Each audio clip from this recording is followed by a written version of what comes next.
Yeah, we spoke about this a little bit before we went live. I would say that this kind of doomerism is everywhere on the I don't know, geopolitical, macroeconomic, tourism, social media, podcasting space. I certainly was kind of dialed into this as well. But over the weekend, I branched out and I listened to other parts of this space. Niall Ferguson was on a great podcast. Niall Ferguson or Niall Ferguson? I'm pretty sure you say Neil, even though it's spelled Niall. Okay.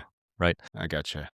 Yeah. Mr. Ferguson, he appeared on this podcast, and it's interesting to hear what like military people say about this as opposed to economists. So on the kind of the military leverage side, I now have I've moved back a little bit in terms of how I think about it. And I encourage people maybe to take what economists say about kinetic conflict with a big grain of salt. To say that Iran has all the leverage after what America and Israel has done, on the face of it, if you really just kind of look at it, is really retarded. It just doesn't make any sense. This is not to say they don't have any leverage, but just the kind of the crazy doomerism about that is again, once you kind of like look through it another lens, you're like, oh yeah, that's dumb. However, Ferguson does agree with kind of some of the economic takes here.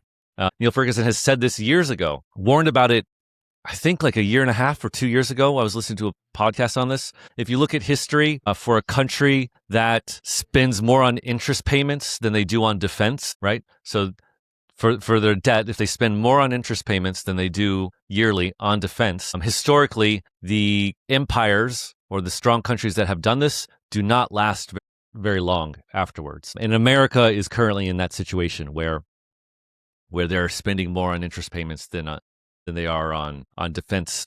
So not looking good from that perspective, and something has to be done. Maybe to add to that, Brent Johnson has pointed out that what he's saying that the Republic of the United States is over and the empire phase is beginning. And he pointed out that the similar thing happened in Rome, where the Republic died, and then you had 300-400 years of empire after that. Yeah, exactly. Brent Johnson just he released his weekly podcast, and he was very sober and in turn sobering on the podcast. So it does feel like we're finally, you read, is it Neil Howard? I could lose my name. The fourth turning guy, right?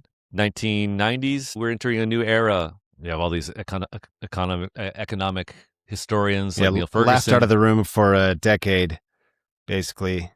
Brent Johnson's milkshake theory, again, for years and years and years, things are going to end. We're entering a new era. And God, here we are. It looks like we finally are here. And it's pretty wild. The real question, Graham, is not to answer on this podcast right now, though, but I really want to focus on moving forward, maybe token narratives or interviews, is really like, what does this mean for Bitcoin and crypto? And what can Bitcoin and crypto do in this new regime that we are in, right? Where major commodities are bifurcated. There's no longer a global price for things. That the spread between Brent and widen or remain as wide. You're going to have, like Brent Johnson was talking about, like how the two currency system, which he's talked about for years, that might finally be starting to be here, right? Like a yuan-based one or a dollar-based one to give these spheres of influence, this kind of thing, rapidly approaching, faster than I thought. Yeah, where does Bitcoin and crypto go into this? Yeah, Brent Johnson seems convinced that stablecoins will play a very big role in the new order. If that is the case, I would say that it's just you're one step, once you're on digital rails, blockchain rails, you're one step closer to self-custodying an asset like Bitcoin, which to me seems very bullish. In addition to Bitcoin, and in addition to that, just the lack of for an asset that it's not really about the economy, like an asset like Bitcoin. It's not about like your profit and loss statement. It's just a narrative asset in a world where the S&P 500, the NASDAQ, companies start getting in trouble because of a slowing global economy or disruptions in the world. Other assets that aren't tied to profit and loss statements stand to benefit. So gold, commodities, precious metals, and Bitcoin. Yeah.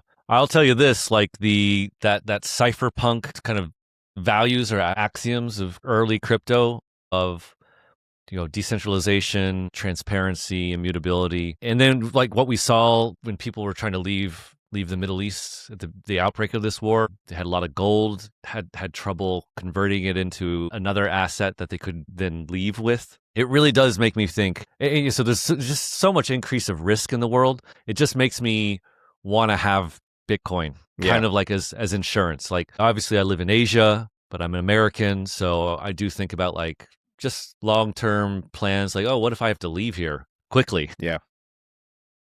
Boy, I better have some Bitcoin, and I better have self-custody.